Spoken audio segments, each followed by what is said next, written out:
In our mutual friends group chat, I posted a photo of me and my new girlfriend, making it official. The chat instantly exploded, filled with congratulations and gossip. Only Rachel's older brother, who also happens to be my best friend, sent me a private message with a single question mark. You blocked Rachel. I gave a self-mocking smile. What else could I do? Keep her just to watch her announce her relationship with someone else, even if she's not tired of me. I'm tired of myself. He replied with a string of ellipses, then said nothing more. A bit of bitterness sat in my chest, but mostly, I felt relief. 10 years, finally. I don't have to keep chasing her shadow anymore. At midnight, my doorbell rang. I thought it was takeout. When I opened the door, I froze. Rachel was standing there, wearing the white dress I always loved on her, her eyes red. She lifted 2 concert tickets in her trembling hand, her voice shaking. Ezekiel, I got the tickets. You promised to go with me. Who is she?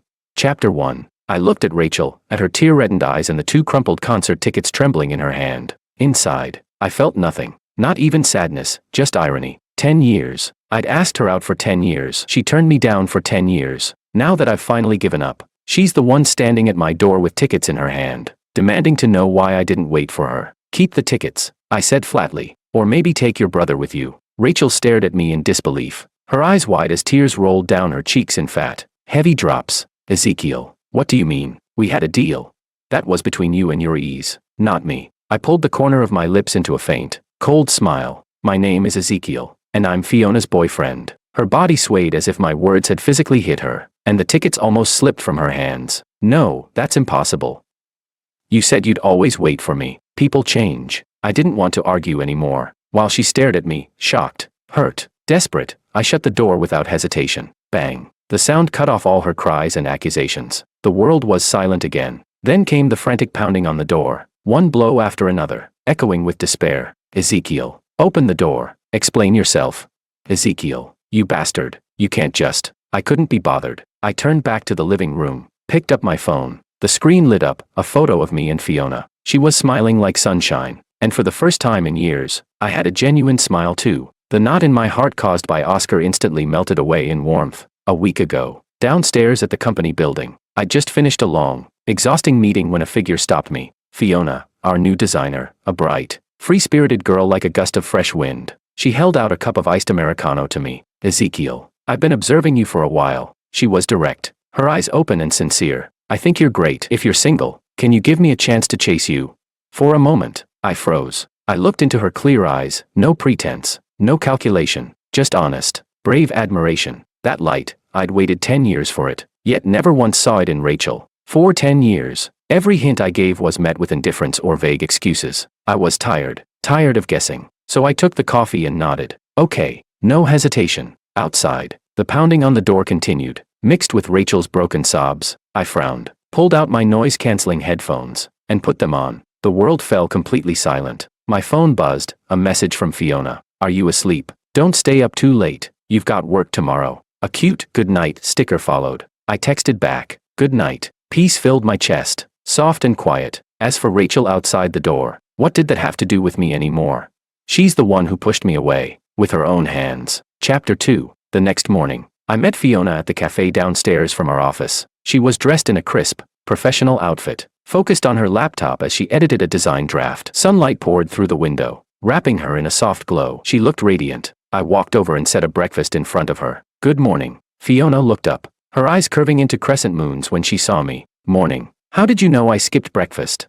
I guessed. I pulled out the chair across from her and sat down. She peeked inside the bag. It was her favorite sandwich and oatmeal latte from that little cafe she loved. Wow. How did you know I like this? She asked, surprised and delighted. If you pay attention, you notice things. I looked at her meaningfully. A faint blush crept up Fiona's cheeks. She lowered her head, took a bite of the sandwich, and smiled, a sweet curve forming at her lips. That's when an uninvited guest appeared. Rachel. She wore a tracksuit, her hair tied in a high ponytail. Looking like she'd just finished a morning run, she walked straight to our table, holding a small bag, milk and bread, my old go-to-breakfast combo. Ezekiel, what a coincidence. She forced a smile, but her swollen eyes betrayed the sleepless night behind them. I didn't even bother looking up. Not a coincidence. I'm waiting for my girlfriend. Rachel's smile froze. She glanced at Fiona, hostility flashing in her eyes. So this is your new girlfriend?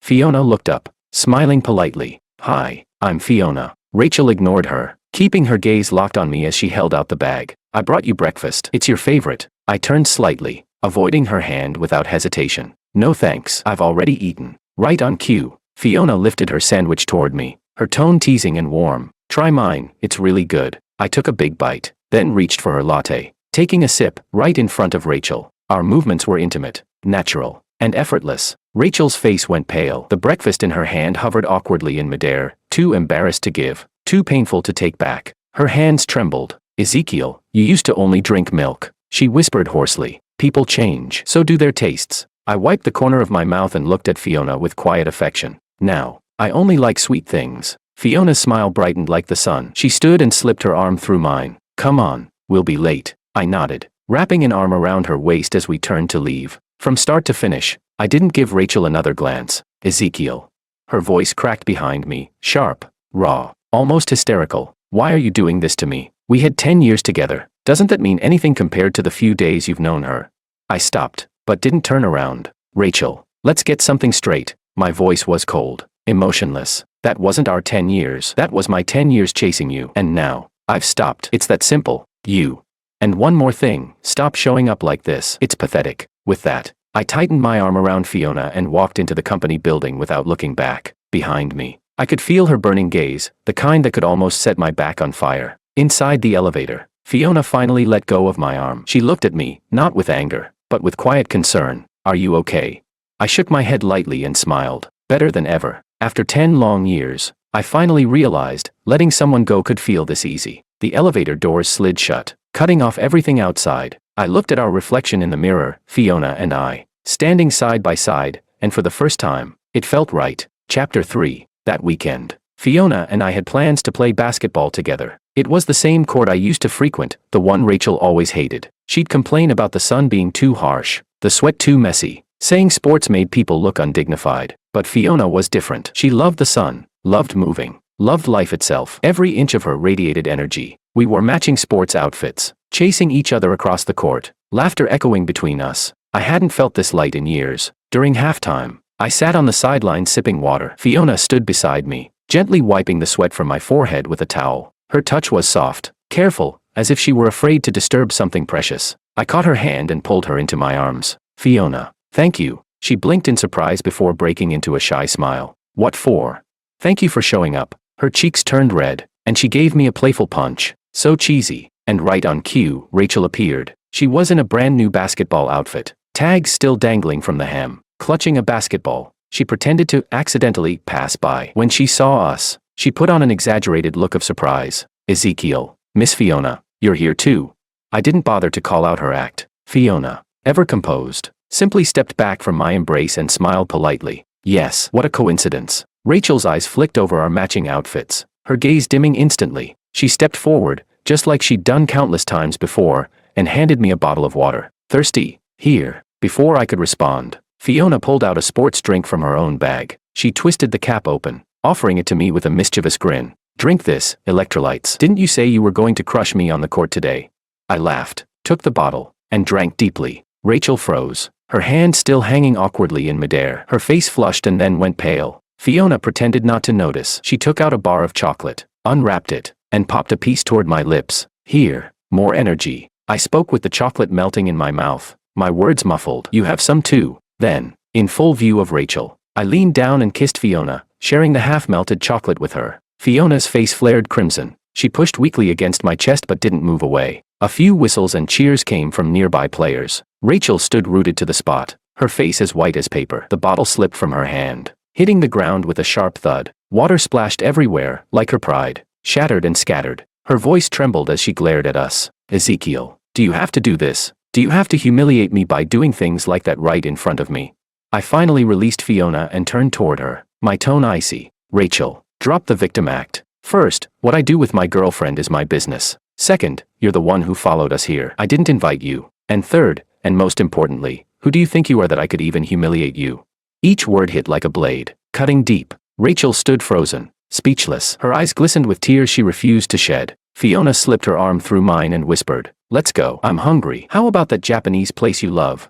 That restaurant, the one I'd tried to take Rachel to so many times, only for her to refuse, saying she didn't like raw food. Now, It was Fiona who suggested it herself. Warmth stirred in my chest. I squeezed her hand. Sure, whatever you say. I wrapped an arm around her waist as we walked away, leaving Rachel behind, the image of finality. Behind us came the sharp sound of a basketball slamming against the ground, followed by her muffled sobs. I didn't look back. The old me might have felt pity, but now, all I felt was disgust. How could someone be so selfish, and so blind, at the same time?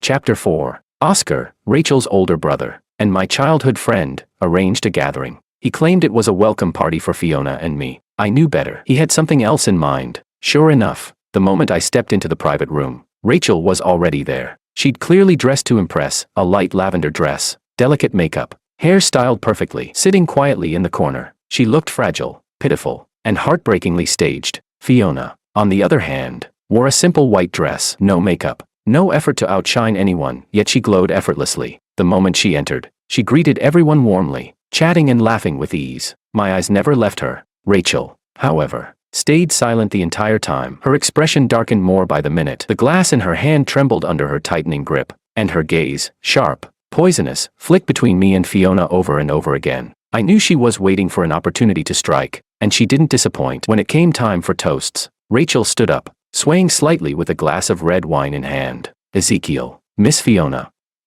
I'd like to make a toast to you too. Her voice quivered, soft and tearful, as if she were the victim of some great tragedy. I frowned, just about to say something, when she suddenly stumbled. The entire glass of red wine went flying, straight toward Fiona's white dress. In an instant, my reflexes kicked in. I pulled Fiona behind me. Most of the scorching wine splashed across my arm and part of my back. The crisp white of my shirt turned a deep, ugly red. Ah! Fiona gasped, immediately checking my arm in panic. The whole room fell silent. No one dared to move or even breathe. Rachel froze, clearly not expecting me to shield Fiona with my own body. I'm sorry. I'm so sorry, Ezekiel. I didn't mean to. Her voice cracked as tears welled in her eyes. That helpless, pitiful look, once upon a time, it would have made me soft. Now, it just made me sick. Rachel, I said, my voice cold and low, what the hell do you think you're doing? Every word was sharp, cutting through the air. My arm burned where the wine had scalded me, but I was far more concerned about Fiona. She tugged lightly at my sleeve. When I turned to her, she'd already calmed down. No anger, no embarrassment, just quiet grace. It's fine, she said gently. I'll go to the restroom and clean up a bit. She turned and walked away, giving me the space to handle the mess she knew wasn't hers to fix. The difference between them couldn't have been clearer. I took a deep breath, suppressing the rage boiling inside me, and turned back to Rachel, still crying, still trying to play the innocent. No need to apologize. I grabbed a few napkins from the table, wiped the red stains off my arm, and tossed the crumpled paper at her feet. This is the first time, I said slowly, clearly, and the last. The room stayed dead silent, but every person heard me loud and clear. If there's ever a next time, don't expect me to show mercy, not even for your brother's sake. Oscar's expression twisted awkwardly. He tried to defuse the tension. Ezekiel, Rachel didn't mean. One look from me, and he shut his mouth. Without another word, I turned and left the room to find Fiona. Rachel stayed frozen in place,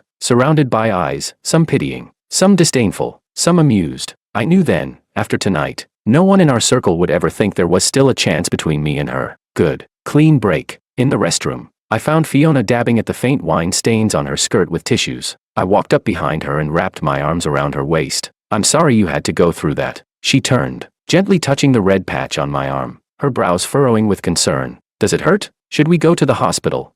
It doesn't hurt, I said, holding her hand. As long as you're okay. She looked at me, then smiled suddenly, bright and warm. Ezekiel, you looked so cool just now. I blinked in surprise, then chuckled. Yeah, stepping in to protect the woman I love, it really did feel good. Chapter 5. After that disastrous dinner, Rachel disappeared for a few days. I thought she'd finally accepted reality, that she was ready to let go. I was wrong. She was just preparing her next move. Fiona and I had planned a movie date at a newly opened private theater. I'd wanted to try it for a while, quiet, cozy, perfectly private. Fiona picked the film, a sweet romantic comedy. Inside the dark screening room, it was just the two of us. The flickering light from the screen danced across her face, highlighting her soft profile. I couldn't resist leaning over to kiss her cheek. She didn't pull away. Instead, she turned her head and deepened the kiss. The air around us grew warm, natural, unhurried, inevitable. On the screen, the movie reached its finale, the couple kissing under a starry sky. The end appeared in glowing letters. The lights came back on, gentle but bright. I was about to take Fiona's hand and leave when I looked up, and froze. Standing at the door was a familiar figure, Rachel. Her face was as pale as paper, her whole body trembling. Her eyes were fixed on our still intertwined hands. Ezekiel. Her voice scraped out of her throat, dry, broken, full of disbelief. How could you do this with her? She pointed at us, her voice rising into a hysterical pitch. I frowned, instinctively pulling Fiona behind me. I'm being affectionate with my girlfriend, I said coldly. What does that have to do with you? Or wait, my tone sharpened. Is stalking us your new hobby now? I'm not stalking you, she screamed. I just happened to be watching a movie here too. What a pathetic lie. Her breakdown, her accusation, unlocked something deep in my memory. A year ago, my birthday, I'd bought a cake, a gift, and rehearsed a surprise a dozen times in my head. She said she'd be at the art gallery that afternoon, so I planned to show up and confess to her there. But the surprise turned into heartbreak. At the gallery entrance, I saw her, with another man. He was tall, handsome, gently brushing away the strand of hair the wind had blown across her face. And she looked up at him, smiling shyly, sweetly. That moment cut through me like a blade. I hid behind a marble pillar, clutching the cake so tightly it nearly collapsed in my hands. I felt my heart turning to ice, inch by inch. Later, I tried asking her about him, casually. She avoided my eyes, brushing it off. Oh, that's just a distant cousin. He just got back from abroad. A cousin. Since when do cousins look at each other like that? Since when do cousins give each other limited edition perfume as gifts? That day, I deleted every draft of the confession I'd ever written on my phone. I gave up completely. Now, looking at Rachel, hysterical, self-righteous, pathetic, all I could feel was bitter amusement. What right did she have to accuse me? She was the one who ignored me, the one who blurred the line with someone else, and now she had the audacity to act like I was the one who'd betrayed her. I let out a short, humorless laugh, taking Fiona's hand. I brushed past her without a second glance. Rachel, I said evenly, I told you, stop showing up. Don't make me repeat myself. My voice wasn't loud, but it hit her like a hammer. She stumbled backward, leaning against the wall, tears spilling freely down her face. Ezekiel, please don't go, just listen. I can explain. I didn't stop walking, because a lie always needs 1,000 more to stay alive, and I was done listening. Outside, the sunlight was almost blinding. Fiona squeezed my hand gently. She didn't ask anything. She simply said, let's go home. I nodded. Yeah, home. To the place where she waited for me, the place that truly belonged to me. Not the world I'd chased for 10 long years, only to realize I was never allowed inside Rachel's world. Chapter 6. After that day, Rachel's harassment only got worse. Every night, my phone would buzz violently, again and again. I didn't even need to look to know it was her. I'd hang up, block the number. She'd call again from a new one. I'd block that too. Then she started using public phones. It was like she wouldn't stop until she drove me insane. That night, it was 2 in the morning again. The shrill ringtone pierced through my sleep. I groaned, grabbed the phone, ready to turn it off completely. Beside me, Fiona stirred awake. She rubbed her eyes and glanced at my screen. The number was unmarked, but painfully familiar. It's her, she asked softly. Yeah, my voice came out rough, heavy with exhaustion. Fiona studied my tired, bloodshot eyes for a few seconds. Then she reached out her hand. Let me answer it. Her voice was calm but firm, carrying a quiet authority I couldn't argue with. I hesitated. I didn't want her dragged into this mess, but when I met her steady, trusting gaze, I found myself handing her the phone anyway. She pressed accept, switched on speaker mode. Rachel's drunken sobs instantly filled the room. Ezekiel, you bastard, why won't you answer me? 10 years, Ezekiel, we've known each other 10 years. How can you just say you don't want me anymore? Please, come back. Okay, I was wrong. I know I was wrong. Her voice trembled, soaked in alcohol and self-pity. I felt a wave of irritation tightening in my chest, but Fiona remained perfectly composed. She waited patiently until Rachel's sobbing quieted a little, and then spoke. Miss Rachel, hello, this is Fiona. Her tone was cool, steady, like a splash of cold water, instantly dousing whatever flames Rachel still had. The other end went dead silent. I could almost picture Rachel's stunned expression. Fiona didn't give her a chance to recover. First, she said calmly, 10 years is a long time, but that doesn't make it a chain you can use to shackle Ezekiel. You're the one who wasted those years, not him. Second, Ezekiel is my boyfriend now. He's beside me, sleeping peacefully. I'd appreciate it if you stopped disturbing our private life in the middle of the night. Third, every adult must take responsibility for their choices. You chose ambiguity and comfort, now you face the consequence of losing him. And lastly, if this harassment continues, I'll have no problem pursuing legal action. She ended the call before Rachel could respond, and with one swift tap, added the number to the blacklist. Smooth, efficient, dominant. I just sat there, staring at her in awe. When she was done, she turned to me and gave a small, reassuring smile. All done. Go back to sleep with me here. No one's going to bother you again. Then she lay down, curling up in my arms like a cat. Finding that perfect spot against my chest, I held her tightly, breathing in the fresh scent of her hair. All the irritation and restlessness that had been churning inside me melted away. For the first time in my life, I felt something I'd never truly known before: peace. So this is what it feels like to be protected. I pressed a quiet kiss to her forehead. Fiona, I whispered, I'm so lucky to have you. She murmured sleepily against my chest. Go to sleep, dummy. I smiled. And that night, I slept deeply, without a single dream. After that, Rachel never called again. I knew Fiona's words had crushed whatever last thread Rachel had been holding onto. Sometimes, to deal with someone pretending to be asleep, you don't wake them, you rip the blanket off. And Fiona, she was the one who ripped it off. Simple, direct, and brutally effective. Chapter 7. Oscar asked to meet me again. The place was a quiet bar we used to frequent, the one filled with too many old memories. He looked exhausted, dark circles under his eyes like bruises. As soon as I sat down, he poured me a glass of whiskey. Ezekiel, I'm sorry, he said. He downed his drink in one go. Rachel's not doing well lately. I came to apologize on her behalf, to you, and to Fiona. I stopped him right there. You don't need to apologize for her. I lifted my glass but didn't drink. You're my brother. But she's nothing to me now. Oscar gave a strained smile and refilled his glass. I know my sister wronged you. He looked at me, his eyes full of something between guilt and helplessness. Ezekiel, you know what she's like. She's always been insecure. Our parents fought all the time when we were kids. She grew up terrified of relationships falling apart. She was afraid that if things didn't work out between you two, she'd lose even your friendship. That's why so that gives her the right to take everything I gave her for granted. I cut him off, my tone sharp. To treat me like a backup plan while she flirts with other men. My laugh came out bitter. I'd heard this script before, too many times. She wasn't afraid, Oscar. She just didn't care enough. The words hit him hard. You've known me for years, I continued. Do you really think I'm the kind of guy who gives up easily when I love someone? Oscar fell silent. He knew the answer. I've always been the type who treats love like a vow, no games, no second chances. She didn't not know how to love, I said coldly. She just got used to my devotion, used to me waiting right where she left me, so she could go out, explore, and test her options without fear of losing me. She thought no matter how far she strayed, I'd still be there when she turned around. Oscar's face grew darker with every word. I didn't stop. Remember back in college, that basketball team captain who chased her for half a year? She strung him along, and when he finally moved on and found a girlfriend, she showed up crying, asking why he didn't wait for her. Or that client she met at work, the one who adored her. She took his gifts, let him flatter her, but behind his back, she complained to me about how annoying he was. Then, when he stopped trying, she moped for days. I looked him dead in the eyes. Your sister doesn't misunderstand love, Oscar. She understands it too well. She loves the control, the attention, the power, the way people orbit around her like planets around the sun. But this time, I said, draining my glass, she lost control. Oscar's face flushed red. Shame and anger warred in his expression, but he couldn't say a word, because everything I said was true. I set the empty glass down and stood. You should have told me this 10 years ago, told me to stop chasing her, or better yet, told your sister to stop playing games before it was too late. Now you're here, trying to make me feel sorry for her when I finally decided to move on.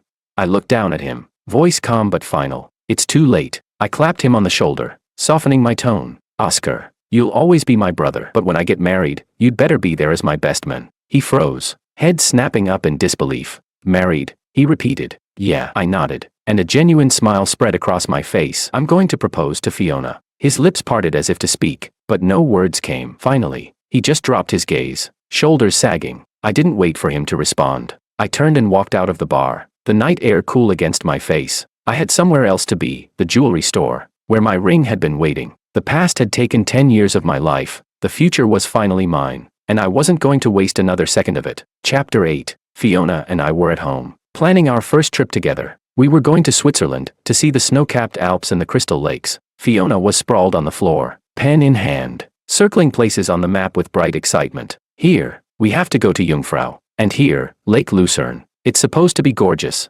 I chuckled, ruffling her hair. Whatever you say. The air in the house was warm, peaceful, full of quiet happiness. Then my phone rang. It was Oscar. I frowned, instinctively reluctant to answer, but the call didn't stop. It kept ringing, over and over. Fiona looked up at me. Pick it up, she said softly. Maybe it's important. I sighed and swiped to answer. Oscar's voice burst through the speaker, hoarse, desperate, on the verge of breaking. Ezekiel, you have to come to the Central Hospital, now. My stomach tightened. I forced my tone to stay calm. What happened? It's Rachel, he choked out. She's dying, Ezekiel. She drank herself half to death, acute stomach perforation, massive bleeding. She's in the emergency room. His voice cracked completely. The doctor said her condition's critical, and she's not fighting. She doesn't want to live. She keeps calling your name. Please, Ezekiel. I'm begging you, just come say something to her. Give her a reason to hold on. For a second, the world went silent. Even after everything, 10 years of habit, 10 years of buried emotion, made my heart clench painfully. I found myself standing before I even realized it. Fiona, who had heard everything, went pale, but she reached for my hand, her palm warm and steady. She looked up at me, not accusing, not fearful, just calm. Her eyes grounded me. I drew a long, steady breath. Then I spoke into the phone. MIA doctor, Oscar, if I show up, will that save her? What you need to do is get her the best medical team money can buy. If you can't afford it, I'll cover the cost, but I'm not coming. My voice was cold, too cold, even for me. Ezekiel, are you even human? Oscar shouted, rage and grief bleeding together. She's dying, and you're just going to leave her like this? My heart.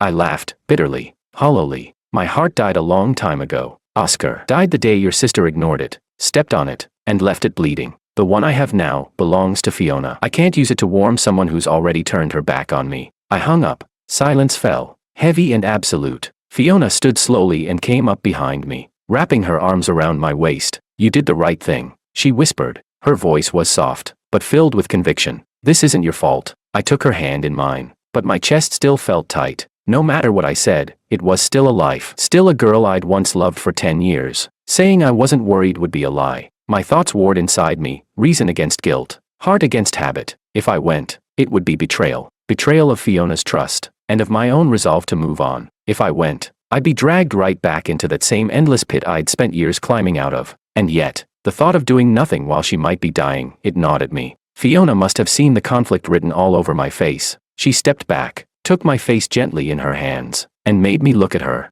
Ezekiel, she said quietly, I know this hurts, but you have to understand, what you're feeling is sympathy, not love. You feel sorry for her because you're kind, but your love, your real love, belongs only to me. Go if you must, she continued, but whatever you decide, I'll trust you. There wasn't a trace of jealousy in her voice, only faith, calm, unwavering faith, and that faith burned away the last of my hesitation. I pulled her tightly into my arms, holding on as if anchoring myself to her warmth. How lucky I was to have found someone like her, someone who didn't chain me with emotion, but set me free through trust. I would not, and could not, betray that, not for anyone. Chapter 9. In the end, I went to the hospital, with Fiona by my side, not because I'd softened, not because of Oscar's desperate pleading, but because of what Fiona said to me before we left. She looked at me and said, go, say goodbye, not to her, but to your past. If you don't end it completely, it'll stay in your heart like a splinter, and one day, that splinter will come between us. I'll wait for you outside. Her words hit me harder than anything else. She didn't guilt me, didn't cry, didn't try to stop me. She just understood completely. She was right. I needed closure, a clean break.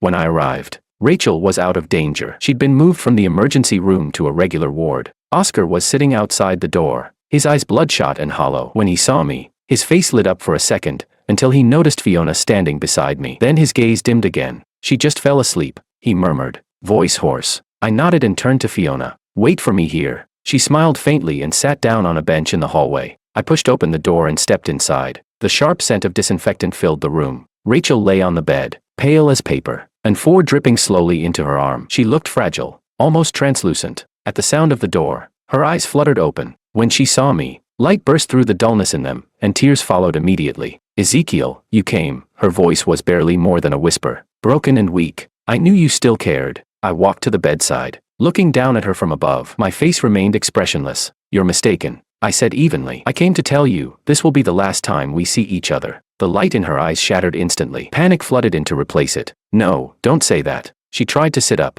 but the motion tore at her stitches. She gasped, trembling from pain. Ezekiel, please listen to me. The man at the art gallery, he wasn't what you think. Her voice trembled with urgency, like she knew this was her final chance. He's my cousin, really my cousin. He studies psychology. I asked him to help me. I wanted to test you, to push myself, to push you. I didn't mean for it to go that far. I didn't think you'd misunderstand, or that you'd give up so easily. Her tears soaked the pillow as she poured out the truth from a year ago, a truth so absurd it was almost laughable. To test love by inflicting pain, what could be more selfish? More foolish than that. Ezekiel, I was wrong. She sobbed. I know I was wrong. I love you. I've always loved you. I was just too scared to admit it. She reached out with trembling hands, trying to grab my sleeve, desperate to hold on to me. Please forgive me. Okay, let's start over. Let's go back to how it used to be. Her voice cracked, her face a portrait of anguish and regret. And for just a fleeting second, something in me wavered. After all, this was the girl I'd chased for 10 years, the dream I'd built my youth around. For a heartbeat, emotion surged like a tide, threatening to drown me, but only for a heartbeat. Then clarity returned, sharp, steady, merciless. In my mind, I saw Fiona, her bright smile, her fearless honesty, her unwavering loyalty, her voice echoing in the dark, standing up for me when no one else did. Her faith in me, the kind that set me free, not chained me down. I drew my hand back from Rachel's grasp, slowly, firmly. Rachel, I said quietly, it's too late. My tone was calm, but absolute. When I kept walking toward you with hope, and you kept turning away, it became too late. When I spent my birthday standing in the cold for 2 hours, holding a cake you never saw, while you laughed with your cousin, it became too late. When you only realized you wanted me after I found someone else, it was already over. Her face went utterly white. I didn't stop. People have to pay for their fear and their selfishness, I said softly, and your price was me. I didn't look at her again. Behind me, I heard her broken sobs, her voice calling my name over and over, raw, shattered, desperate, but I didn't turn back. I stepped out into the hallway, and there she was, Fiona, waiting at the end of the corridor, standing quietly in the cold draft that swept through the hospital hall. When she saw me, she immediately ran over and pressed a warm cup of milk tea into my hands. It was still hot. She must have been holding it the whole time. At that moment, all the tension, all the pain and heaviness inside me just dissolved. I looked down at her, at the woman who stood beside me, not out of possession, but out of trust. I knew I'd made the right choice. I had finally, truly, said goodbye to my past. Chapter 10. After leaving the hospital, I didn't take Fiona straight home. Instead, I drove us to the hilltop where we'd had our very first date. Night had fallen. The wind was sharp and cold, but from up there, the whole city stretched out beneath us, countless lights flickering like constellations, merging with the stars above. Fiona was wrapped in my jacket, leaning quietly against my shoulder. She didn't ask what had happened in the hospital, but I told her anyway. I told her everything, every word Rachel had said, every emotion that had flickered through me, even that brief moment of hesitation I wasn't proud of, because Fiona deserved the truth. She listened in silence, her face unreadable, eyes soft but steady. When I finally finished, she turned to me and said gently, "It's normal to hesitate." Her tone was calm, warm. She was someone you loved for 10 years. If you felt nothing at all, that would make you cold-hearted, not strong. But in the end, you chose me, didn't you? Then she smiled, a radiant, unguarded smile that sparkled like starlight. "Ezekiel, I trust you." 4 simple words, but they cut through the last shadow of guilt lingering in my chest. That trust, so pure, so complete, moved me deeper than anything ever had. And at that moment, I realized the difference between them. Rachel's love had always been rooted in fear, fear of losing, fear of being hurt, fear of letting go. Fiona's love was freedom. It was trust without conditions, giving without expecting, faith without control. The difference was night and day. Without another word, I reached into my pocket and pulled out the small velvet box I'd been carrying for weeks. Fiona froze, eyes widening as she covered her mouth. Tears glimmered instantly in her lashes. "Fiona," I said, my voice trembling slightly. I dropped to one knee. "I don't want to live in the past anymore. My future, I only want it with you. I'm not perfect. I carry 10 years of scars and mistakes, but if you'll let me, I'll spend the rest of my life learning how to love you right, how to make you the happiest woman in the world. Will you marry me? Will you be my everything from this day on?" I opened the box. The diamond ring inside was simple, elegant, brilliant enough to catch the stars. Fiona's tears finally fell. She didn't speak at first, she just nodded, over and over, her shoulders shaking. "I will," she choked out at last, her voice trembling but sure. "I will." I stood and slid the ring onto her slender finger, then pulled her into my arms. We kissed beneath the glittering stars, the city lights burning beneath our feet, and I knew my life had truly begun anew. The shadow named Rachel was buried for good, laid to rest in the past where it belonged, and my future would always belong to the sunlight in my arms. Fiona. On the drive back down the mountain, I took a photo of Fiona's hand with the ring shining on it and sent it to Oscar. The caption read, "Get your red envelope and bestman suit ready." A few minutes later, he replied with a complicated emoji, then another message. "Got it. I'll tell her." I stared at the screen for a moment, then turned it off. Everything that needed to end had ended. Everything that mattered was just beginning. Chapter 11. I sent Oscar the photo of my proposal, Fiona's hand gleaming with the diamond ring. He didn't reply right away. I imagined he was wrestling with himself, torn between the brother he'd grown up with and the sister bound to him by blood. It took a long while before his message came through. I'll tell her, Ezekiel. I wish you happiness. Then, in parentheses, I'll have the best man suit ready. I smiled. He'd made his choice. Later, Oscar told me what happened, in fragments. Through drunken words one night, that day, he walked into Rachel's hospital room with my message still open on his phone. Rachel had just finished her 4. She was sitting upright, staring blankly ahead when he handed her the phone. She looked at the picture, Fiona's hand, the dazzling diamond ring, and my caption, "Get your red envelope and best man suit ready." Slowly, her eyes dimmed. The light drained from them until only emptiness remained. She didn't cry. She didn't scream. For once, she didn't beg. She just sat there in silence for a long, long time, before finally picking up her own phone. Oscar said she opened our chat, the one she'd pinned for 10 years, the one where she had never sent the first message. Her finger hovered over the red "Delete Contact" button for what felt like forever. Then, at last, she pressed it. After that, she lifted her head and said softly, "Brother, help me with the discharge papers. I want to go home." It was the first time she'd ever chosen to let go, and the first time she didn't use tears or weakness as weapons. I didn't know what she felt at that moment, whether it was despair or clarity, but it didn't matter anymore. When I received Oscar's message, I was standing beside Fiona at the bridal shop. She stepped out from the fitting room wearing a pure white gown, radiant, breathtaking, like an angel made of light. The last trace of guilt or heaviness tied to Rachel dissolved completely. The past was finally over. I turned off my phone, stepped forward, and wrapped my arms around Fiona from behind, resting my chin on her shoulder. "You're beautiful." Fiona blushed, looking at me through the mirror. "You like it?" "I love it." I kissed her softly on the cheek. "My bride is the most beautiful woman in the world." The wedding was set for a month later, a golden autumn day full of sunlight. Oscar arrived early in a crisp suit, standing by me as my best man. As he adjusted my tie, he sighed. "You're one ruthless bastard, you know that."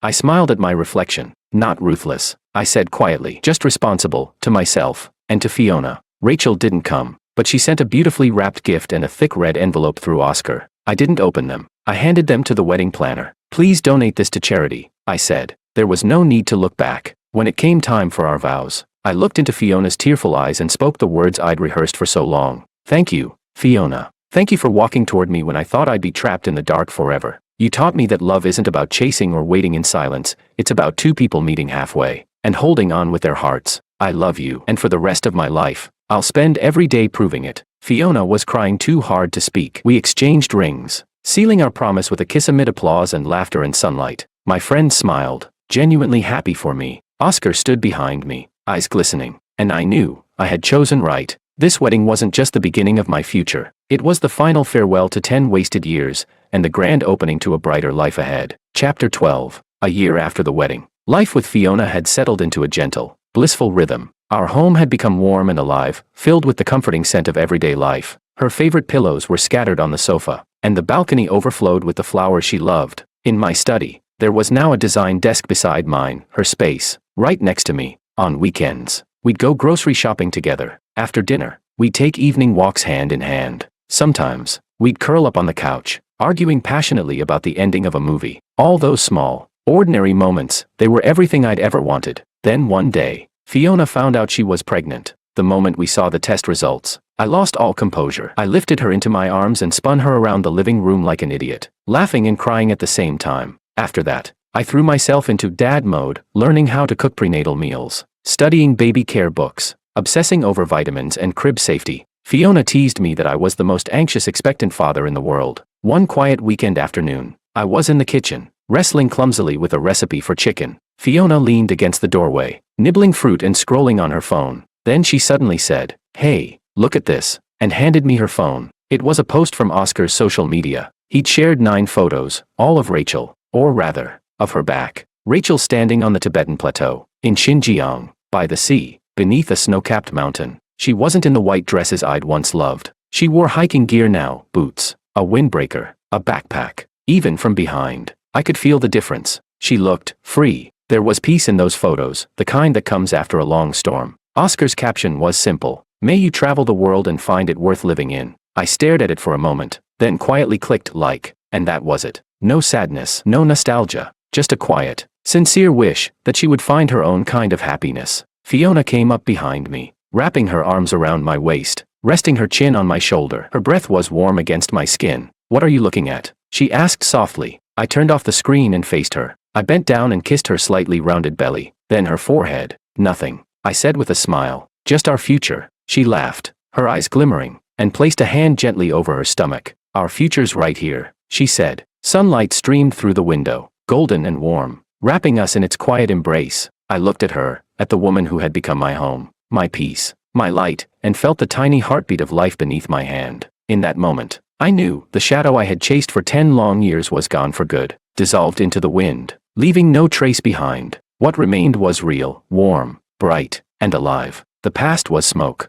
The woman before me, she was my heart, and at last, my story had found its perfect ending.